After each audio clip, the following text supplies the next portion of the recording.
Good day, welcome to this session on supplier performance measures. By the end of this session, you should be able to understand supplier motivation and its effects on performance, as well as identify the effects of incentives, penalties, and trust and honesty on supplier performance and relationship. So when we talk about motivation, it's a situation where people calculate whether it is worth expending energy and resources required to reach a given goal. It's also used to describe the situation where one party influences or supports the calculation by the other party to ensure or secure their engagement and efforts in pursuing a given goal. So supplier motivation basically refers to the situation whereby buyers inform or enhances the situation whereby suppliers would warrant or calculate whether investment in relationship with buyers is warranted or is necessary. One should note that motivating people or motivation, the essence of motivation, could operate positively or negatively. So we move on to improving supplier commitment and cooperation. This can be done by supporting motivation and performance management through the use of incentives as well as penalties. So incentives could be used when the supplier performs better, and then penalties could be used when the supplier fails to perform better. And you should know that we have established that motivation could work positively and negatively. So incentives is the positive aspects of motivation, while the penalties reflect the negative aspects of motivation. And whether incentives or penalties, they should be based on clear, jointly agreed expectations that are expressed in contracts, specifications, key performance indicators, or service level agreements. Then secondly, you have to ensure that there are meaningful incentives for performance and relationship improvements, such that the rewards should be given when they are earned. And then you have to cultivate personal contacts and networks, which would help to build trust and goodwill on both the buyer side and seller side. Then there should be ethical, constructive, and where possible, win-win negotiation to resolve relationship and performance problems. So you have to demonstrate willingness to understand the supplier's point of view on issues and in negotiations.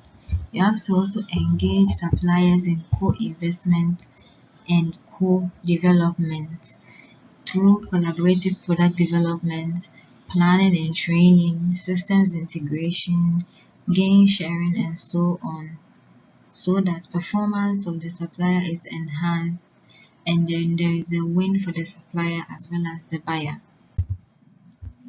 Then we move on to supplier incentives.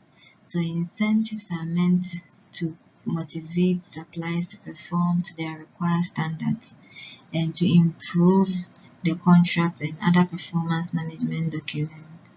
So supplier incentives could be both in financial and non-financial, and they include staged payments, which would ensure that the supplier only gets paid in full upon completion of the project, or contingency payments, where the supplier gets paid partly subject to meeting certain milestones.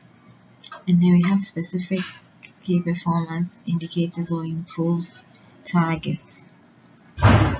This includes the situation where you extend the contract or promise the supplier future business, or you promise them to include them on your approved or preferred supplier list among others.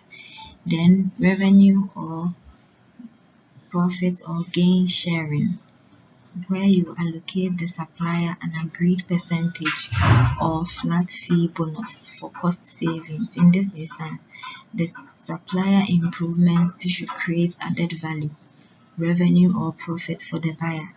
And this gain that the buyer would get would be shared so that there is a win-win outcome for both parties. Guaranteed or fixed order levels, which would allow both parties to plan investment and improvement, especially by the supplier. Then there should be opportunities for innovation. That is, if the contract gives the provider the chance to implement or devise new solutions that will develop their business and reputation.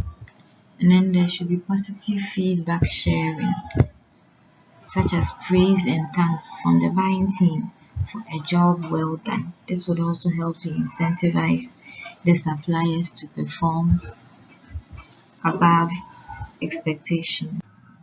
So after considering the positive aspect of supplier motivation, which is supplier incentives, we also consider the negative aspects of supplier motivation, that is supplier penalties.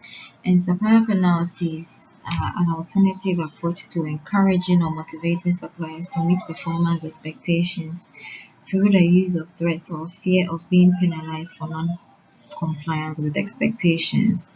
And supplier penalties include the threat of reduced business as a result of their poor performance, the threat of removal from the approved supplier list, or publicized poor supplier grading, penalty clauses in contracts entitling the buyer to financial damages in compensation for any losses arising from supplier's failure to fulfill the contract. So these are all threats or penalties that suppliers and buyers can impose on their suppliers to command their compliance to expectations. So benefits of supplier performance appraisal. Supplier performance appraisal helps to identify the highest quality and best performing suppliers and enables the buyer to make decisions regarding the type of suppliers that should get specific orders, and then helps the buyer to in decision making to determine whether a supplier should be retained or removed from an approved list, among others. It also helps suggest how relationships with suppliers can enhance or need to be enhanced to improve performance. It helps to ensure that suppliers live up to what was promised in their contracts. So trust in supply chain relationships. Trust refers to having confidence in the truthfulness, integrity, competence, and reliability of another person or party and acting accordingly. So it is a sense of gamble that you are giving the trusted party a latitude to undertake actions that, if they turn out to be untrustworthy, will pose a risk or cost to you. Trust is a crucial precondition for open and honest communication, which in turn is the basis for positive and deepening collaborative relationships. Trust must be earned on the basis of actions demonstrated consistently over time. So the parties must make sure that they do what they say they will do in the relationship and make sure they achieve the milestones that they set for themselves.